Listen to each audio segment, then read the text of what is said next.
Hello and welcome to Stretford Paddock. This podcast is brought to you by Surfshark VPN. Now more than ever, our internet reliance is increasing, from talking to loved ones, to streaming your favourite shows, to watching any of the podcasts here on Stretford Paddock. And with that increased footprint, so does our need for proper internet security. And Surfshark is a VPN service that encrypts your data, which stops anyone unwanted from seeing it. Another great thing about Surfshark is it allows you to see all of the great content from around the world. Simply sign in to Brazil and check out their Netflix. You can watch Croatian Amazon Prime. And when you're on holiday, you can still watch all of your shows from back home simply by changing it to your home nation. It is that simple. And currently Surfshark have an amazing deal. By clicking the link in the description and using our code Paddock, you can get a whole 3 months extra for free. That is 3 months extra for free. In addition, Surfshark also offer a 30-day money-back guarantee.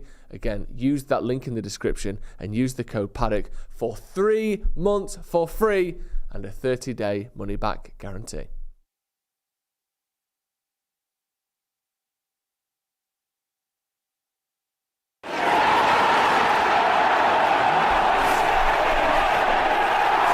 Hello and welcome to Stretford Paddock. This is the Paddock Podcast. Thank you once again to our sponsors, Surfshark. And if you didn't know, there's also a special deal. With it being Black Friday week, there's a Black Friday deal at Surfshark. Use the code Paddock to get an additional up to 6 months free over on surfshark.deals/Paddock. The link is in the description. Don't worry about remembering it. Click the link in the description and use the code Paddock to get all that good stuff and a special Black Friday deal as well.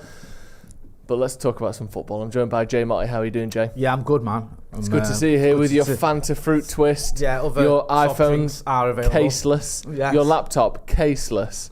Yeah? I don't need a case. I Had a don't nice conform little- to the case mafia. Had a nice little chew on that lid as well, innit? They had a nice little chew on the No, lid. it's just the way it works now. I don't know. It's got whiskers now. I know. Oh, yeah. And Ronaldo Brown, of course. How are you doing, Ronaldo? I'm doing alright, how are you? I'm doing very well, actually. That's The good, no international signs. breaks, it's a time for reset, for rejuvenation, a time for regrowth. It's time I for think. boredom, innit? It's a time for boredom. It's absolutely time for boredom. Can I But just- not for Manchester Not United, for- because there's loads kicking off. We're going to be talking about the new owners. We're going to be talking about all of the changes that are expected to come in the next few months. New owners, new board, new this, new that, new players. We're going to get into all of that. New players is the big one. Yeah. Jay Martin, what are you laughing at? Ashfaq Ali says, Jay doesn't look in the best mood. Usually a lot chirpier. Yeah, he's done you. And he's right. Literally, What's up with you, Jay? after 5 seconds. It's the I'm international sorry, break. I'm happy, I'm all right. There's also a few other people in the comments. Dan London, welcome to the Academy. He's just joined the membership. There's extra content on the membership section, plus some discounts as well, if you want to go and check out some merchandise. Tina Telefson Toka says, an overhaul, we have little money and even less players. We can sell for big money. Which players can we sell for 40 million plus in January or next summer? We're going to be getting into that. All that good stuff as well. Loads of people in the comments. Edward Land says, hello guys, love what you do. Thank you. Other people as well, just saying thank you, hello, all that good stuff. Thanks. Make sure you are hitting that like button too. Joseph, Yes. over to you. This is your rodeo. This is the thing. It's not just about getting 40 million plus for players. It's about getting wages off the books. It's about also, let's just forget about Man United as a sort of financial fair play dodging, hopefully, business.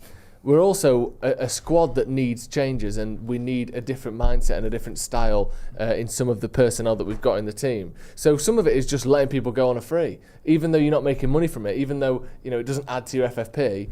It's still helpful that sometimes, no offense to Anthony Martial, but for instance, his contract runs out at the end of the season.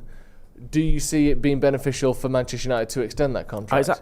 It's actually funny how a lot of the dialogue about selling players these days is always to do with FFP and how much funds you can raise to then get transfers in. But you actually make a good point. I feel like when you're in a rebuilding phase like United are in, the main priority of selling players is just to get rid of players that are either dead weight or and bring in players that are actually going to be the betterment of the team and improve us. So I feel like we sort of forget that a bit. It's almost like every time people mentioning players, it's about how much money can we get for them, how's this going to help us in the transfer market. I know it goes in hand, but realistically, the main priority should be getting rid of the deadwood and then us finally getting some better players in and getting a sense of direction, because I know that obviously a lot of players haven't been good enough, but I think also there's been a little bit of a cultural dysfunction in United in the last few years in terms of the way that we've recruited.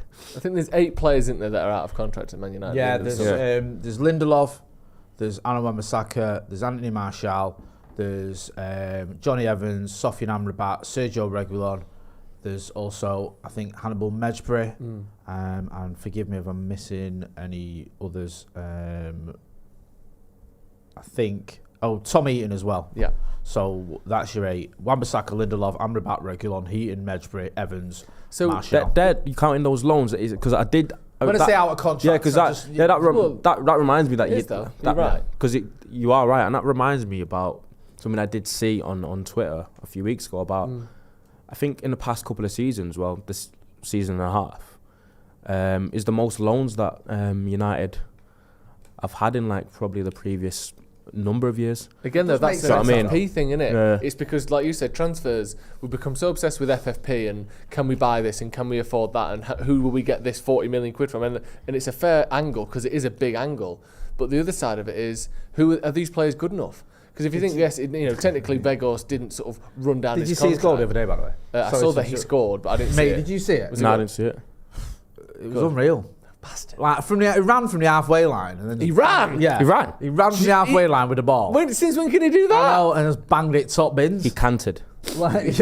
That's what I mean. Honestly, it was like, what? Like, he's capable of scoring goals, just not for United. He did it in the World Cup, didn't he, against Argentina? The World Cup winners. He scored 2 in about 10 minutes, didn't he? Yeah, it was brilliant. Like, he just couldn't do it for United, other than those 2 he obviously got in the cups. I'd like to go through, but we're going to go through some of the sort of higher ups in a little minute as well. Yeah. But I want to have a little look at these players and these 8 players that they are out of contract. It doesn't seem quite like they're out of contract if they're alone. I get that, but they are out of contract. So let's start with Wan Bissaka.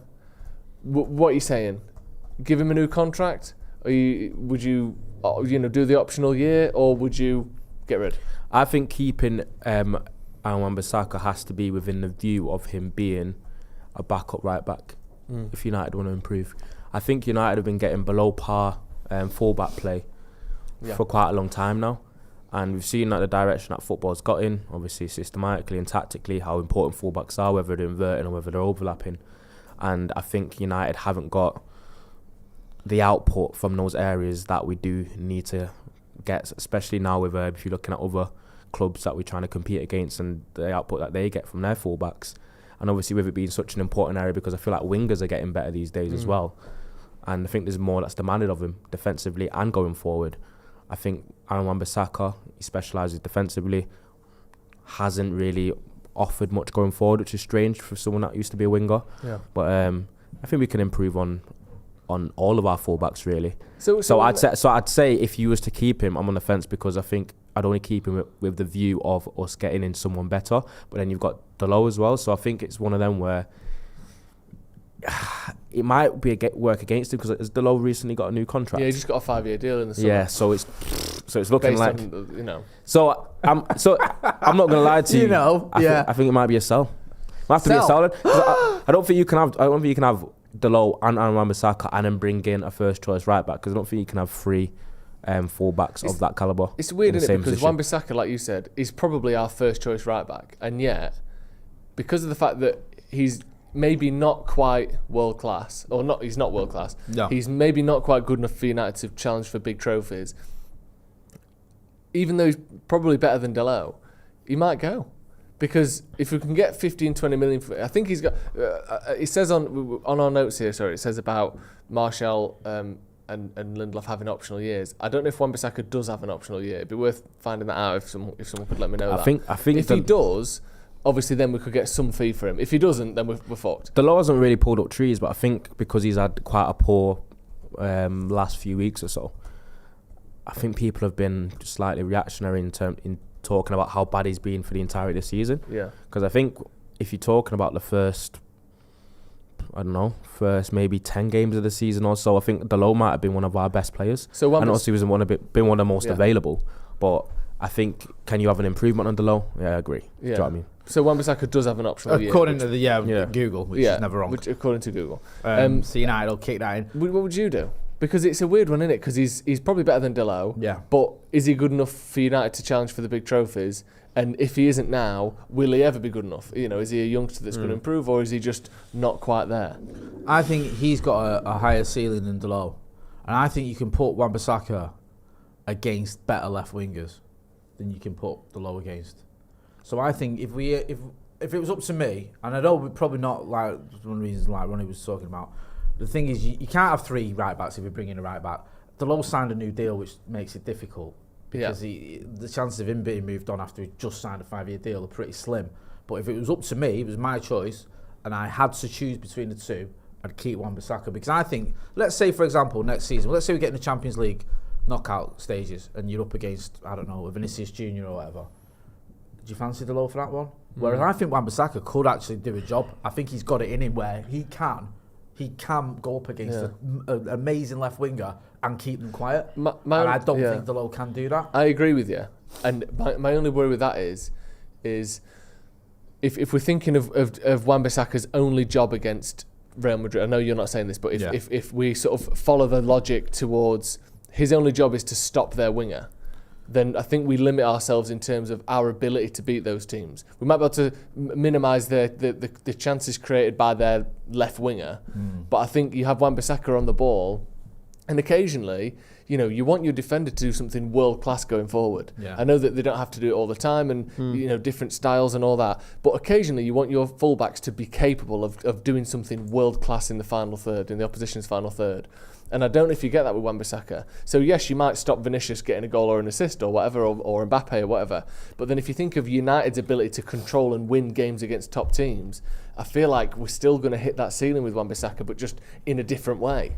Like I kind of get what I think they're both just underwhelming. Yeah. I feel like it almost gets a little bit exaggerated how much better Delot is going forward than Wan Bissaka. Oh, I'm not saying he is. I know you're not, but I think Wan Bissaka's... I think in general you see like loads of people on socials going like, oh, Delot's much better going forward. And I think he's not that much better. I don't think they say that. He's not. Honestly, bro, that's been the general consensus. I think they say I've seen a lot of comments saying that. I think they say he's better in terms of ball progression from playing out from the back. People, you're saying that. I think people more or less say. But actually, in the final third, it's better than ball progression. But Delot's weird because I still believe that Delot has not played to his ability level his whole United career. I think he's got the tools to be better than he has been, but I agree with that. He just flattered to deceive for the most part. And there's even some points where he pops up in a right wing area and he actually beats the fullback and crosses the ball in. And he does that. He'll do that once every few games, like step over and beats his man. And I'm like, why do you only do that once every few games? Yeah. And then for the rest of the games that he plays, he'll be a little bit of a liability where he switches off in his defensive area, and then going forward, he doesn't really offer anything in the final third. So I don't know. I think Delot's a really, really frustrating player actually, because it's one of them where I feel like he could be better than he is. And I used to say that I think if Delot went to like another top team, because no matter what you want to say about Delot, he's been wanted by a lot of top teams outside of United, the likes of AC Milan, Barcelona. But he went there, didn't he? Do you know what I mean? And I always thought he's still a type of player that he goes abroad or he goes to a top club like that, and then he all of a sudden becomes really good. Yeah. Because but as for us at this moment in time, I think there could be a significant upgrade on whether it be Delot or Wan Bissaka really. So what are you saying then overall? You said Sal. What are you saying?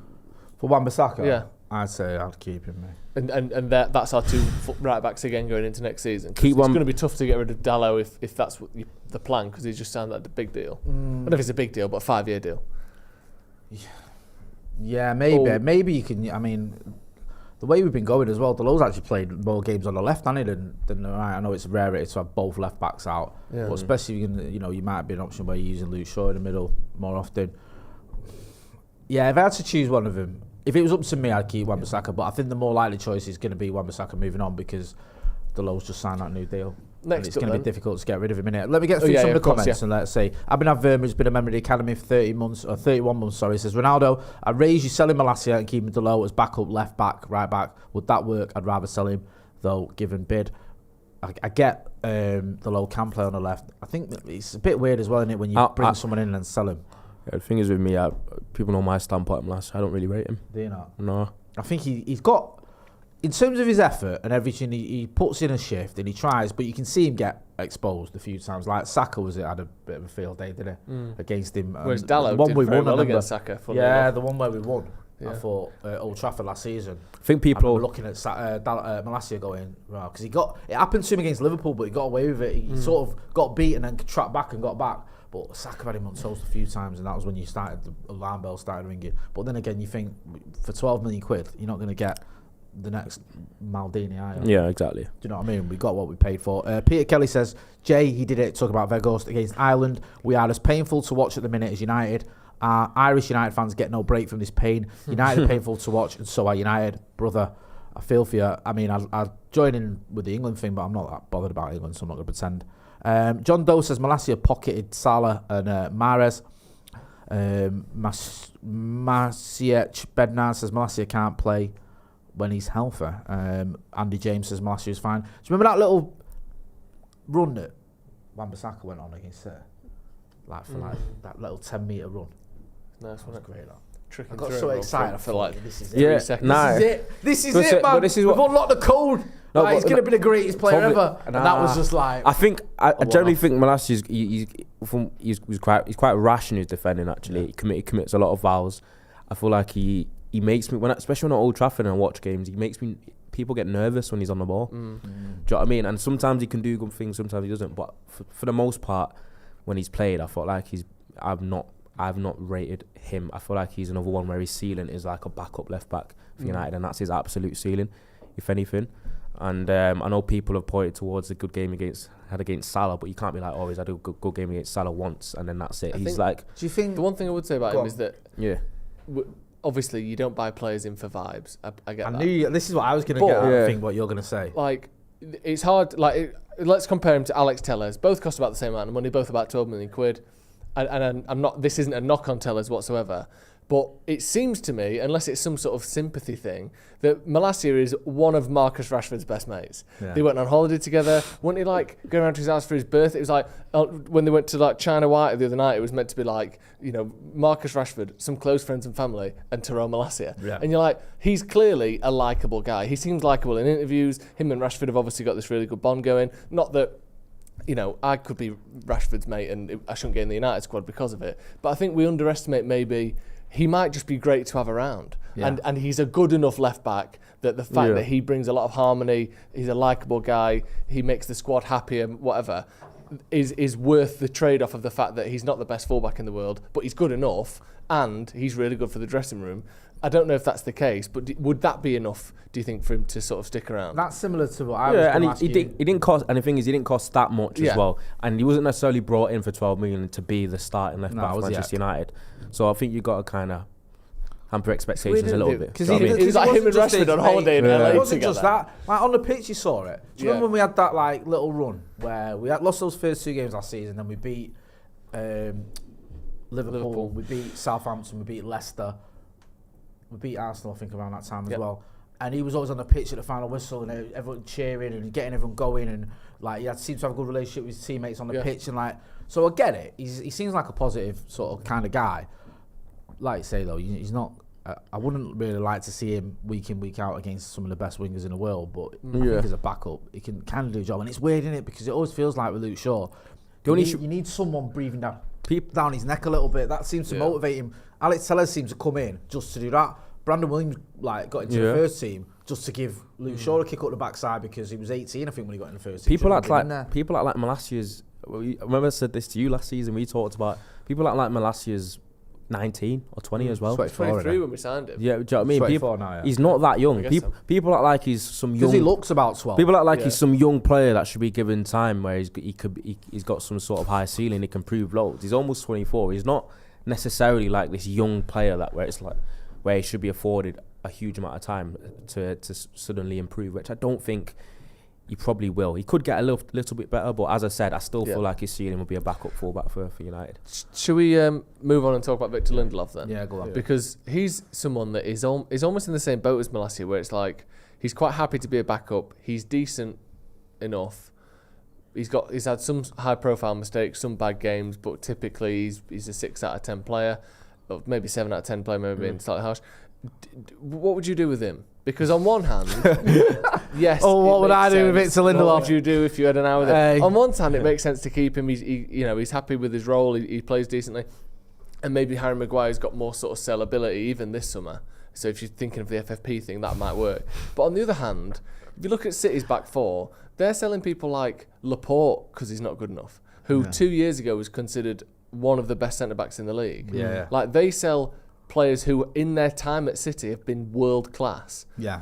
And they get rid of them because they need to bring the new one in. They need to try the new thing. They need to get... And we're sticking with people who are Bang on. slightly better than average for years because there's other areas to improve. At what point do we switch to their standards of like, if you aren't world class, you're gone and we'll try and get someone else who is? Does that worry you at all? It doesn't have to be that extreme, but you're right. It does worry me. And I remember you saying that on that fan cam, the way you sort of first introduced yourself to full-time Devils, you alluded to that fact that I think City spent a lot of money on Mendy or someone, and you mentioned that fact, and it's still true. Now, City are in a position where, like you say, they can, players that you think, who was it who caused the full... Cancelo, thank you, I forgot his name, right, you've done. And he was like one of the best fullbacks in the world, and yet it didn't matter. They still won the treble. Do you know what I mean? So, I understand that point of view. I just feel that the amount of games he plays, the age of some of the other players he's got around him, the injuries records of some of the other players he's got around him, and the fact that you're not going to get, well, if he's out of contract, you're not going to get anything for him. I'd probably keep him. I just think with Victor Lindelof, if we are going to keep him, we're going to play him, only play him as a centre-back, man. As a left-back, I think he's terrible. Yeah. And he's not a left-back, and I don't understand why we try him there. But we've not had any other options, have we? Well, the other week, was it the derby where we had Reguilon on the bench? You might say he's not fully fit. He'd just come back, hadn't he? But still, like, Lindelof was getting absolutely destroyed, and you're like, mate, come on. If he's fit enough for the bench, you've got a left back on the bench, put him on there, because this kid can't cope, and he's not that guy, and he's never going to be that guy. And I just feel like, for a centre-back, I think Lindelof's decent. I think so, anyway. Yeah. As a full-back, certainly as a left-back, I just don't rate him at all. As a centre-back, does it worry you that, for whatever reason, I'm not blaming him, we're in a position where every season he's playing 40 games. Every season, we're seeing it now. Johnny Evans played, 5 of the last 7 games or something. Yeah. Harry Maguire's playing 30, 40 games a season. And like I said, not that we can expect to be Man City overnight, but that ain't happening there, is it? Like, Diaz is had to force his way back in after injury last season because you're not guaranteed to start because other players are playing really well, not because we're desperate. Like, I just worry that across the pitch we're doing this thing, and I don't mean you, I just mean Man United, of like, well, that's not the concern right now. So the fact that area is mediocre, don't worry about that. This area, no, that's mediocre, but we can't worry about that right now. We've got so many calamities or we have had, that there's always a fire to put out. Let alone, like, you look at City where it's like there's no real weaknesses, and yet we're still going to improve. Like, just bridging that gap, I wonder how we're going to do that. That's my big concern. Probably not in one window. Do you know what I mean? But we do need to adopt some of that ruthlessness that the likes of City had. Even Arsenal adopted it with the way that they kind of shafted Ramsdale. He was seen as he was actually seen last season on the transfer market as the most valuable goalkeeper in the world, by the way. Really? And stop it. Yeah, and this season Arteta's thought now we can do better than him. He lacks in certain areas, and then they brought in Raya. But that's a certain ruthlessness that we've seen from Pep for a while. Obviously, United are at a complete different level at the moment, where I don't know if we're quite in a place where we can just sell a decent player, hoping we can get a better one. Yeah. I think we've got to be a little bit careful with doing that. Obviously, because it can be quite a gamble. You're not sure how the signing is going to turn out.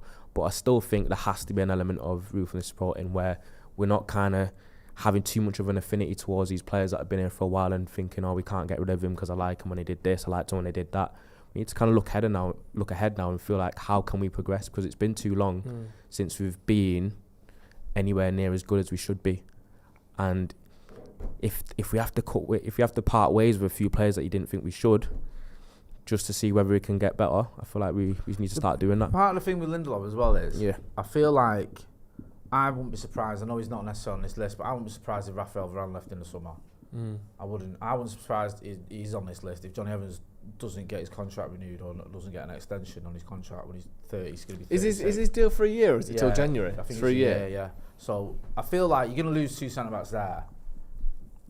I think you could keep Lindelof personally. I would. Yeah. But I understand your points. It's not like he's amazing. And look, City had this rotation of, you know, whether it's Akanji, whether it's Diaz, whether it's Stones, whether it's who's the other kid, Ake. Like they all look comfortable, and it's like you don't go if like Stones is injured, and you're playing City, you don't go buzzing. He's out, because you just know Akanji comes in and there's no difference. No. Or you know, if Diaz is out, you're like, it doesn't make a difference because Stones is there. It's just like I don't think we're there. I just feel that if we are going to, as I expect, lose at least 2 centre backs, I wouldn't throw him as a third. Me personally, I mean, you lot obviously don't agree. By all means, get involved in the comments and let us know what you think. It's not like Victor Lindelof's amazing and it's beyond the realms of possibility or a travesty if he goes.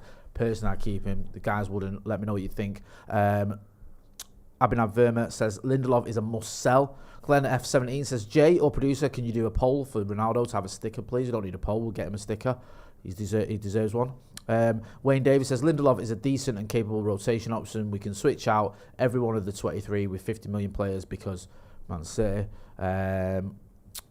Varane must be a starter every week if he's on massive wages at age 30, says Ridwan. City also buy 2 centre-backs a season. They aren't the metric, lol, says TJA. They do. But they are the metric, though. They are the metric. They are the metric that you bet, unfortunately. Yeah? And also, that buying sort of centre-backs has worked for him, hasn't it? It has. Yeah. Remember the joking, he used to spend big money every summer basically on centre-halves. Well, they haven't even outspent us in the last 5 years. No, they haven't. So it's not as though they aren't the metric because no one could possibly ever hope and to how spend much was Akanji? Akanji was like 20 million. Akanji, I think he was a bit less than that. Well, whatever. He was seen as sort of almost surplus to requirements at Dortmund. So obviously, it's either amazing scouting or a bit of luck or just the system just works out. This makes me just depressed. Yeah, signing for 15 million. Yeah. Because he wasn't even starting every week for Dortmund. He was linked to us for a little second, and then City bought him. But for example, we bought, because this is how you're comparing standards. Yeah, down the pecking order at Dortmund. Yeah. You're talking about the money that they've spent, right? And then you've got, like, we signed Malacia for around 12 million. They signed Akanji for 15 million. Yeah. So, I mean, sometimes that just the way it works somehow. But I think sometimes I understand your point, and these are good players. Sometimes there is a certain part of it though where it's easier to go into City's team. Yeah, like because there was a time when we used to win titles, and you look at some of the players we had. It's a little mint for them, though. No, he has been very good, but it is an easier environment to go into. If you're going into a team surrounded by better players, you brought in nice and steadily. There's a better atmosphere at the club. Do you know what I mean? You're winning. Pep's known for maximising players. Like he'll take you out for a few weeks, put you back in. At United, you're thrown in. If you have anything less than an amazing debut, you start getting hammered by the media. Certain fans will turn on you. It's like, this is hard work. Yeah. So, I mean, we saw it, didn't we? United, where you'd have, like, players like, I don't know, I'm exaggerating, but Danny Higginbottom would play a few games, you look all right with 75 million. Do you know what I mean? No disrespect to Danny Higginbottom. Or Tom Cleverley won a title playing 30 games in the season. Anderson kept winning titles. Like, you wouldn't put him in Villa's team and then all of a sudden he carries on winning titles with that. No. It was just a sort of easier environment for him. And I think there's a little bit of that to say. But with all that being said, Akanji is obviously a very good player and an absolute bargain at 15 million. It's so annoying. Yeah. Get involved in the comments in the chat. Let us know what you think. Dylan N says, like when Liverpool bought Shaqiri and he was ripping us apart. I think they only bought him for those games he had against us. Remember that one at Anfield where he played really well. Go on. Martial. Let's do a few quick fire ones. Can we get that list back up again? Yeah. Sorry. So you've done Lindelof. I think that's pretty easy. You've done Wan Bissaka. I think it's time for Martial to go, isn't it? Yeah, it's time to move on from Martial. Martial. He's not going to be here when United start winning titles again, is he? Yeah, it's time to move on from Martial. I think Martial will be here forever. I think he's just, one of them. He becomes just Manchester United global ambassador. Yeah, and then he'll get a job as a coach, or he'll just be like, do you know what I mean? He'll be one of the ground staff. Yeah. He'll just be there. Do you know what I mean? He's never going to leave. He's got to go, hasn't he? Yeah. Like, there's no point in beating around the bush. Amrabat. Can we save that? Can we come back to Amrabat? Yeah. Can we do him last? Because I think that's the one with the most conversation. Amrabat we'll come back to later. Yeah. Heaton. I think he'll go. I think he probably should as well for him. I want him to get a new deal. I'd like him to have another season or two as first choice for someone. Yeah. I don't know if he wants that. He might not, but I'd have Tommy a championship team or a lower Premier team. I think he needs to go. Yeah, for his sake. Yeah, he's a good guy. He's a good guy, but I think he's a decent enough keeper where he can have a first choice. Probably where do you reckon? Lower Prem, higher Championship. Wait till AFCON, right? When we bring in Bayern Day. Who's he playing for in the AFCON? No, wait till AFCON when Onana goes to Cameroon. Tom Eaton. And then Bayern Day comes in and has a stinker. And then it's Tom Eaton starting for us for 9 games, whatever it is. I won't be surprised. Yeah. Right, so Tom Eaton go. Regulon, go. I presume not. Yeah, not going to yeah. extend Yeah. him now. He's already got injured. Yeah. Hannibal Mejbri. Depends what he does between now and the end of the season. Is that the thing? I don't though, think he's where done you're talking enough. about that ruthlessness where you have to go. Sell him. I'm undecided on Mejbri. See, Like City selling. Let's not talk about City because they're too good. Let's look at Chelsea, them words. who are shit. Yeah, they so are. why would we even follow their path? I don't know. However, Gone people for like what it Mason seems Mount. To be fair, that before the past couple of seasons, their path has worked more than anyone else in the past People like 16 Mason years. Mount, who could have been a club legend at one point. You know, he's getting an assist in the Champions League final, homegrown player, the next Frank Lampard, etc. Cobham. Yeah, exactly. Could have been a club legend, and instead they've sold him to Man United for 55 million quid. And I don't think, I mean, I'm not ruling him out as a United signing, but I don't think Chelsea fans would be clamouring to have him back anytime soon. I think Hannibal's in a similar bracket. It's embarrassing for the rest of the squad that a young lad like him can come in and show people up with his work rate and his tenacity and that sort of thing. And he has done that, and he's a very talented player. But I don't, from what I've seen, and again, he's not quite as young as you might think. He's not 18. Isn't he 20? Is he 20 or is he 21? I thought he was 20. Let me double check that. I think he's 21 soon. He's obviously he's a young player, but I think for me, It's 20. yeah, okay. When's his birthday? Sorry. 21st of January. Okay. He's a player that I don't think has shown quite enough for us to say, give him a big long-term contract, personally. He's not really played many games, and when he has, again, it's been slightly embarrassing for the more senior players that he showed him up. But I don't think I've seen so much quality from him that I think, let's give him a 5-6 year deal. 100%. I agree. I feel a bit bad saying that, but I hear you. I do. I don't know. I still feel like this one's got. You got to see what it does this season. yeah, This is his season. Of course, absolutely. Like you're right. This is his season to prove it. That's good. Like if in May he's played 8 games, then he's done. Yeah. If he's played even 28 or not even that 18, Yeah. then you might go, okay, we've seen enough of him. He's only 21. Let's extend his deal. Yeah. I feel at the minute he's probably more out of the door than he's in it. Yeah.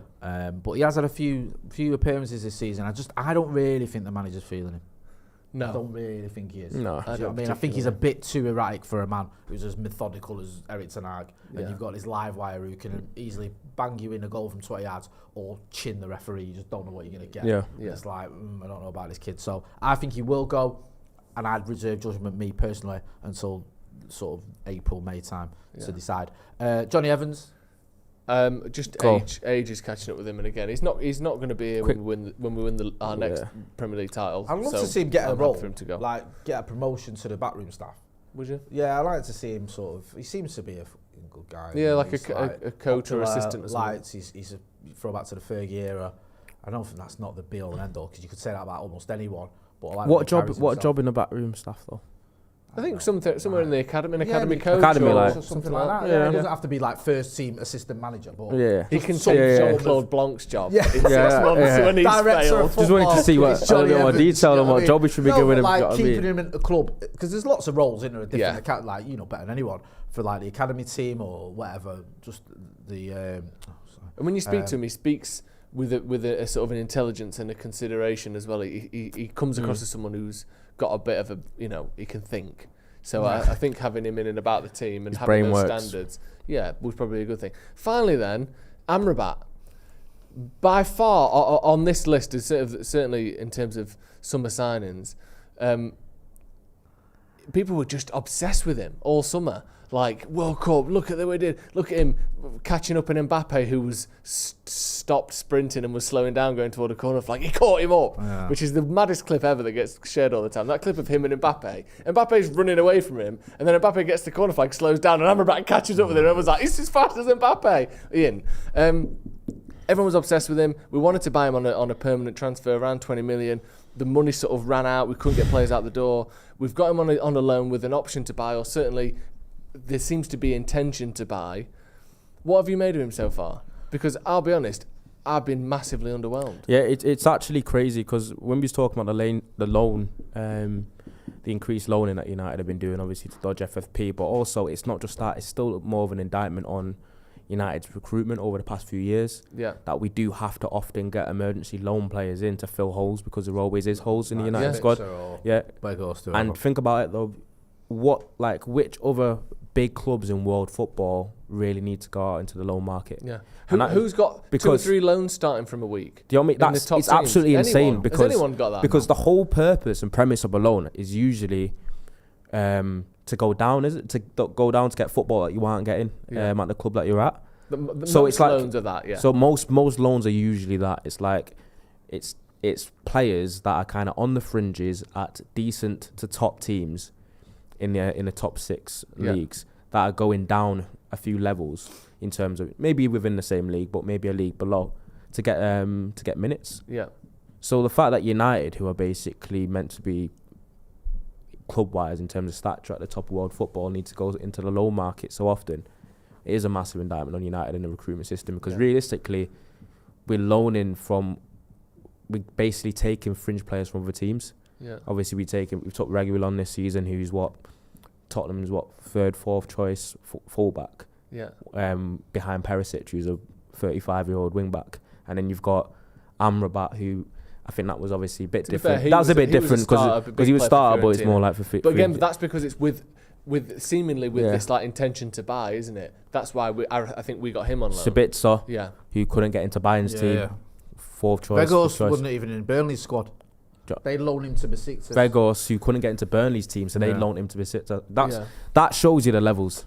And it's kind of ridiculous as well when you look at it. And I understand, I'm not blaming the manager because his hands are tied a lot of the time. And it's like, I need someone. And I've either got a Sabitzer or I've got no one, or I've got a Weghorst or I've got no one.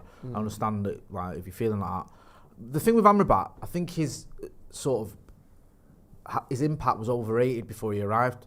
Yeah, that was unfortunate. Everyone got giddy because it was like, I remember we lost the game. I can't remember who we lost against, but we lost the game. Let's say, for the sake of argument, it was a game against Arsenal or whatever.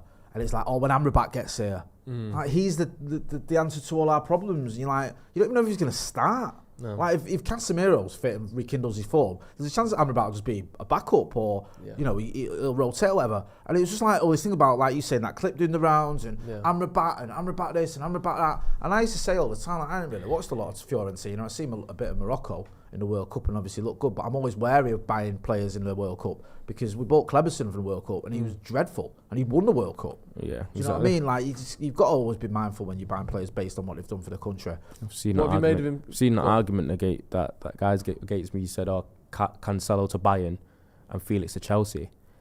Both of those loans. Oh yeah, Paps Paredes. Both those loans, perhaps, were mostly down to a falling out between the player. Cancelo fell out with Pep Guardiola. So you've used 2 examples there of players that have fallen out with their club and the manager. Yeah, that's why they've bit loaned out. So it's a bit of a false equivalent. And also, it does happen. Do you know what I mean? But like you said, it's not common at all, is it? You just get loans that come in and do a job. I'm old enough to remember Les Sealy, but the fact that we're having to do it so often. Like, I think with Amrabat, I'll give him the benefit of the doubt. It's still relatively early days in his United career. It is. I wouldn't have took him off in the Manchester derby. That surprised me. I thought the manager's a bit... I was like, I don't think he was the problem. But it's not been a great start. It hasn't. And you need to see a bit more. And just a couple of times in recent games as well, in that sort of Dalot thing of like giving the ball away at crucial times. Yeah. Was it Galatasaray? When he gave the ball away, and that goal might have cost us Champions League. And it was a stupid ball to give away as well. Didn't he just lever it into the middle of the pitch from left back? There's one he had the ball in the middle of the pitch and turned and got tackled. It might be a different game. It might be more than one. Where I thought, why has he done that? It was almost looked like it was deliberate. Greg Foss says Poborski vibes. Yeah, I remember we bought Karol Poborski because he scored a wonder goal for the Czech Republic in the Euro '96, and he was pretty poor, to be fair. Yeah. But the loan thing is a good point, Ronaldo. It does worry me that no other top teams are relying this consistent. We've had 3 loan players who pretty much, maybe Sabitzer you could argue, but he started a lot of games when he was fit. All of them starting most of the games that they're fit. Miles makes top a teams point are doing here. that. She said, to be fair, Amrabat didn't have a pre-season, had to join a new club country system. Would you give him anything for that? Spat his dummy out as well, didn't he, when he training with the Rezzies for a bit? Yeah. So that could be a mitigating certain fact. But you made a point a few months ago, like, you should temper your expectations about a 27-year-old who's a bang average Serie A club. Yeah. Like, I know he was good for him, but it's not like he was smashing it for Juve or whatever. No. He was like a good player at Fiorentina who, they got to the Europa Conference final, but the fact that they're in the Europa Conference tells you all you need to know about him. So it's like, do we need to be a little bit more like, okay, this player's decent, but he might not be the answer to all our problems, which is how he was being touted by certain fans. Who were going like, oh, once we get Sofian in, watch. Yeah. Like, really? Okay. Well, like I said, don't want to be too hard on the kid, though. Yeah. Should we move on to sort of... Well, actually, before we finish up on the players' side of things, Luke Shaw is the main one who's coming back. Yeah. Barely played all season, really. The rumours were that he would be back this weekend. That was based on United saying he'll be back after the international break in November. I don't think there's been any recent kind of updates from the club. Obviously, the press conference will happen this week. We'll find out whether he's going to be back. Assuming he's back either now or in the next week or so. Ronaldo, I know you're a big fan of him in terms of his natural ability. Do you think we're going to see the best might be a version? stretch. But natural ability, that skull could have put a hole in a wall. But in terms of natural ability, the point I mean is, are we going to see that? Do you think we're going to get the best Luke Shaw? Or do you think we're going to get every other season? I'm not sure. Shaw's got a little bit of what I said about Delo earlier, where Shaw's ability is better than his performances have been over the years for United. Yeah, and that probably is largely down to mentality. I think he does have a bit of a mentality issue, Luke Shaw. I know he comes across really well actually when he does interviews and post-match stuff, but I think in terms of driving and having that inner kind of fire to be the best, I don't think he's had that, and I think that's why he's underwhelmed a little bit. But also he's had injuries, which obviously have worked against him. But from a technical ability standpoint, I think we do miss him when he doesn't play, especially now when we're focusing on this whole build-up play and these different formations and these whole different systems now that are so evident in football now, or in the Premier League. I think having someone like Luke Shaw in your backline will actually help you in terms of your build-up. I think that we've suffered not having Martinez and Luke Shaw, who probably in our back four are the best. Who are out of all our defenders, I'd say Luke Shaw and Martinez are our best footballers in terms of on the ball. Yeah. And I think the fact that we haven't had both of them has kind of worked against us as well. But will we see that from Luke Shaw when he comes back? I hope so, because when you get a Luke Shaw that's actually playing well, I know it's in bits and pieces usually, he's definitely a plus to the team. Do you think we'll get more out of Rashford as well? They usually do have a really good tandem, don't they? But it depends on how because Luke Ten Hag doesn't actually really play with overlapping fullbacks. No. Really, that's not how he obviously he's used Luke Shaw as a centre half, and when he does play, he's had him inverting as well into midfield a little bit. But when he's byline to byline and he's working with Marcus Rashford, we've had a good little connection in the past. But hopefully we can see that. But I don't know. It depends on what Ten Hag thinks for him. Yeah, I hope so. I hope we can unlock Marcus, because it's painful to see at the minute. It was painful the other night for England. I love Marcus Rashford, but he's having one. And against who was it we played the other day? England played. I can't remember. Was it Macedonia? Malta. Sorry, Malta. Macedonia tonight. Yeah, Malta, who were ranked 171st in the world. I mean, higher than me. Come on, yeah. It just weren't happening at all. And you look at it and go, England weren't great as a whole, but he looked particularly he looks done. I don't know what's up with him, and I don't buy into this thing that he's give up or he can't be bothered now he's signed a new deal. I think he wants to play. He wants to score goals. He wants to play for his country. He wants to go to the Euros. Last time he was at the Euros, he missed a penalty and got hammered. He want to make up for that. Not that he needs to, but you'd expect him to prove you what want to he's do about. better than that. Yeah. So I'm not buying into this. He's given up, but he just looks like, I don't know, man. There's something going on there, and it's not nice to watch because he was such an important player for us last season. I'm hoping Luke Shaw can get him going again, but I think it might be a bit more than that. Like Ronnie's saying, it's not necessarily that them two are always down that left-hand side together. Do you know what I mean? Like, we see it fits and starts. But yeah, it'd be just great. Regardless of the Marcus Rashford thing, it's good to get Luke Shaw back in the team. Because we missed him. He had a good season last season. And like you were saying, Ronnie, at centre-back as well, he was superb in some of those games at centre-back. I think it was against City where he just had a bit of a world there. So we could do with that. Because I always looked at Luke Shaw and thought he's the type of player that, as much as you'll talk about some of the lack of ability that we might have, or the overestimation of ability that we have in some of our players in the squad, I think Luke Shaw's the type of player that goes to the likes of Arsenal and City and probably starts. Or probably can start. And that's crazy to say about Luke Shaw, because I don't think there's many players you can say in our team that go to other top teams in the world and they're automatic starters or have the potential to be so. And Luke Shaw's actually one of them that does. Yeah, I would agree with that. And there aren't that many top left backs either. No. Like, the competition isn't that mad. I think and also his technical ability, like you said, in a right system, in a winning team, like we were on about before, with like players just getting the best out of themselves or the manager getting the best out of them because they're in a winning team. The best out of Luke Shaw, with his technical ability, I do think, like you said, you could see him at a top team. It's like weird, and it's like if you can get him to not switch off, he's mint. Yeah. Like I keep going back to it, but when he was like up against us at Erling Haaland, he knew I can't. Yeah. I cannot have even 10 seconds where I'm not at. He was at it, and he was mint. Yeah. But when sometimes you've seen him at left back where he'll switch off. He's done it this season when he's like, and he'll turn around, and you're like, what are you doing? Yeah. And it's too late. Do you know what I mean? So yeah, there's certainly natural abilities as good as anyone. Yeah. So let's move up then. Go on. So we've already seen Richard Arnold leave. Yeah. We expect John Claude to come in. All the rumours now are that John Murtaugh's going as well. I think pretty much everyone's saying that, aren't they? Yeah, we're just waiting for the when rather than the if. Yeah, and then obviously after that it's going to be seemingly Paul Mitchell and Dougie Freedman seem to be the two sort of standouts in terms of that. Like, do you think, Ronaldo, that we're going to see massive changes? Do you think we're going to see... Obviously, those two, those two out, two new people in. But there's also reports today that Ratcliffe has had a few sort of Zoom calls and chats with Joel Glazer, and has basically said, not just in terms of these individuals at these levels, but sort of the way a lot of the teams and sort of structures at United are put together are just weird and not like other clubs, and just he's not happy with them. Like, almost like this whole what the fuck is this whole organisation? Like, do you know when you just go behind the telly and there's just every cable just intertwined with each other? Yeah. Like, Ratcliffe's gone, what is that? Is that absolute mess? You look at the sheet telling you what all the wires mean. Yeah, he's literally got one of them. And you don't know, you're like... it sounds like based on what he's seen so far, I'm not seeing one of these. This whole thing is just... I'm not seeing one of these in 20 years. Yeah, exactly. Like, do you think we're going to see like massive sweeping structural changes at United? Yeah. I do. Yeah. 100%. And it needs to be done, but obviously Ratcliffe, supposedly a United fan like us, so he's probably going to have his frustrations about the United of old and what he envisions as United in the future.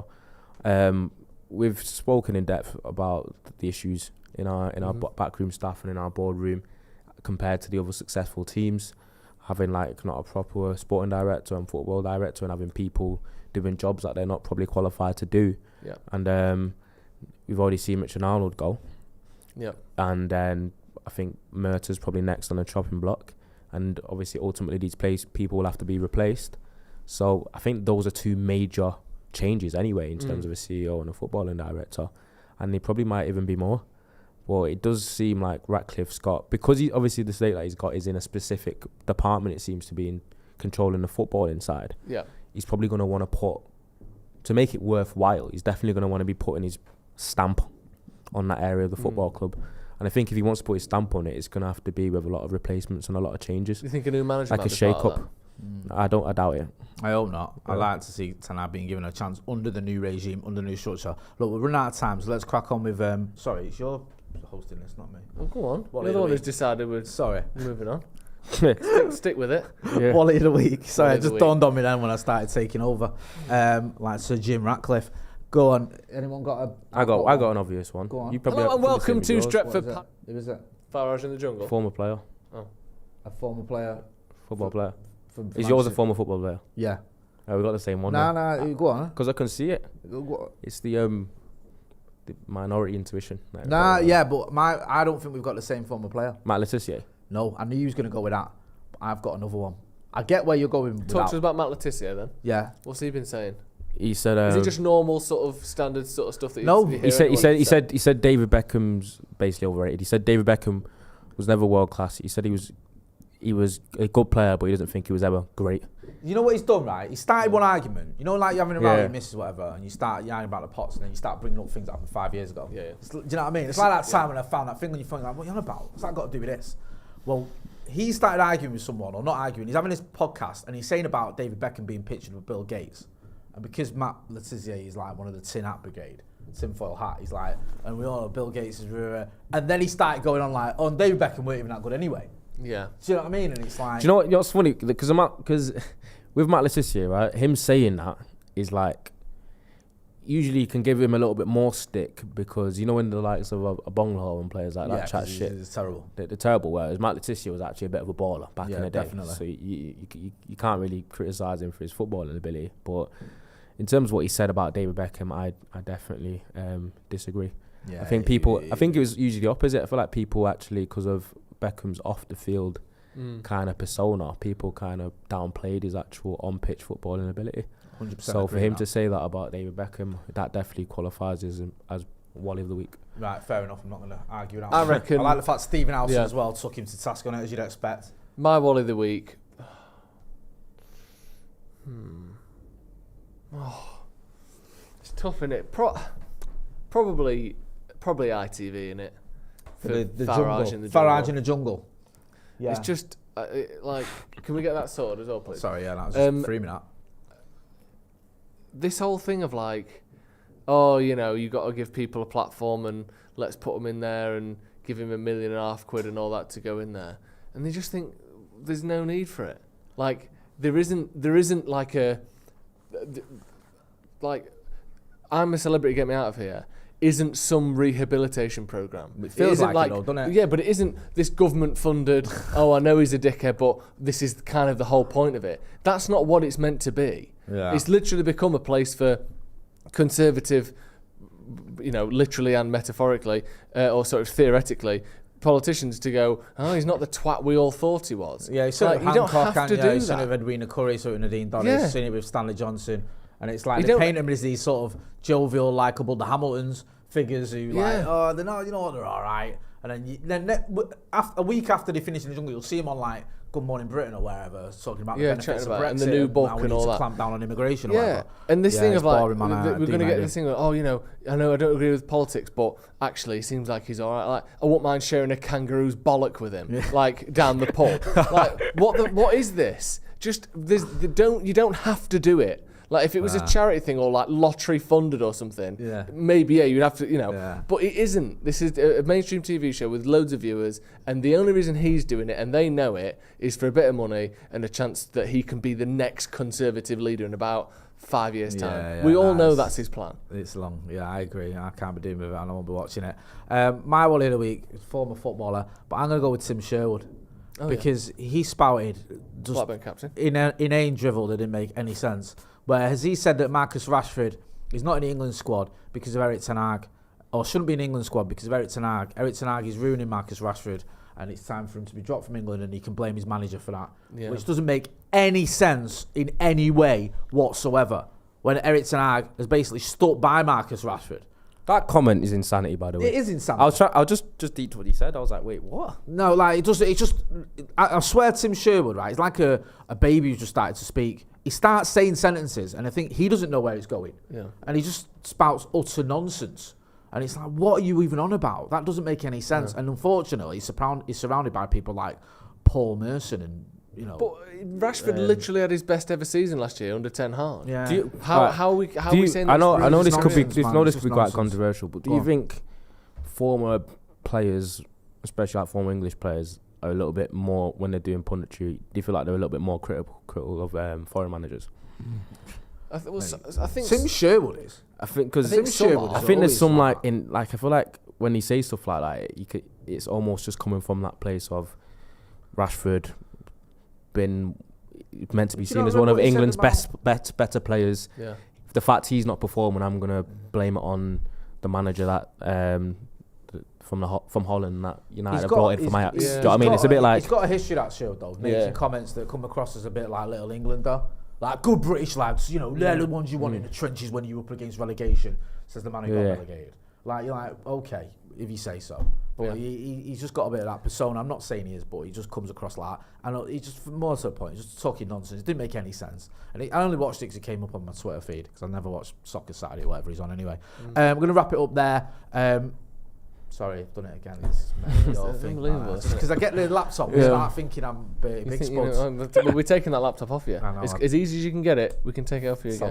Like me with kids with a screen time. Yeah. No screen time for you for a week. a little boy there, isn't it? We'll get you sat on the stair outside. Yeah, no screen time. That's why he's got his bulletproof vest. Bulletproof vest on. It's not a bulletproof vest actually. It's talking of Tim Sherwood. It looks like a little bit. Go on then. How's that to do with Tim Sherwood? Does he swear? Is it a gilet? Fuck off, Yeah, mate. it looks a little bit. Talking of Matt Le Tissier. Go on, go on. Oh, where's your tinfoil hat? Yeah, your Saints go marching in and that. Saints go marching that's going to be in. off. Thank you, Ronaldo, for coming on. Thank you, Jay, God. for coming on as well. This has been the Paddock Podcast. Hit subscribe to the channel if you haven't already. I'll see you in a bit. Looks like Green Milo.